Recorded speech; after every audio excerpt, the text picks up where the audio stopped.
ایک بار پھر دہشت گردی میں افغان باشندوں کے ملوث ہونے کی تصدیق 28 فروری کو شمالی وزیرستان میں مارے گئے 6 دہشت گردوں کا تعلق افغانستان سے نکلا۔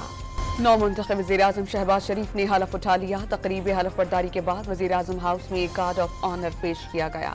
وزیر اعلیٰ خیبر پختونخوا وزیراعظم کی تقریب حلف برداری میں شریک نہیں ہوئے۔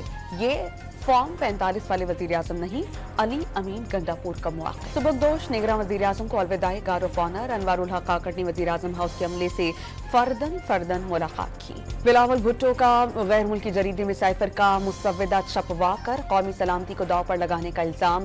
بانی پی ٹی آئی نے خود سائفر گم ہونے کا اعتراف کیا۔ جیالے چیئرمین کا قومی اسمبلی میں خطاب۔ اسد قیصر کا سائفر کی گمشدگی پر جوڈیشل کمیشن بنانے کا مطالبہ۔ بانی پی ٹی آئی سمیت سیاسی رہنماؤں پر الزامات من گھڑت قرار دے دیے۔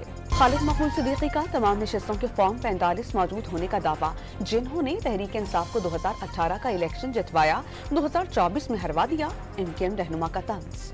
وفاق سے سندھ کو 1 ارب 23 کروڑ روپے کم ادائیگی کا انکشاف۔ رقم NFC ایوارڈ اور رائلٹی کی مد میں ادا کی جانا تھی۔ خیبر پختونخوا کے additional advocate general دانیاد Asad Chamkani اپنے عہدے سے مستعفی۔ استعفی وزیر اعلیٰ علی امین گنڈاپور کو ارسال کر دیا۔ ریونیو ریکارڈ میں رد و بدل اور رشوت وصولی کے کیس میں اسسٹنٹ کمشنر ملیر اعجاز حالیپوتو کو گرفتار کر لیا گیا۔ ضمانت مسترد ہونے پر مختار کار اسلم شر عدالت سے فرار۔ کراچی میں 9 سے 12 مارچ کے درمیان بارشوں کا امکان۔ گوادر، جیونی اور مکران کے ساحلی علاقہ جات میں بادل برسنے کی پیشگوئی۔ اور پاکستان سپر لیگ کا میلہ آج اسلام آباد یونائیٹڈ اور پشاور زلمی راولپنڈی میں آمنے سامنے آئیں گے۔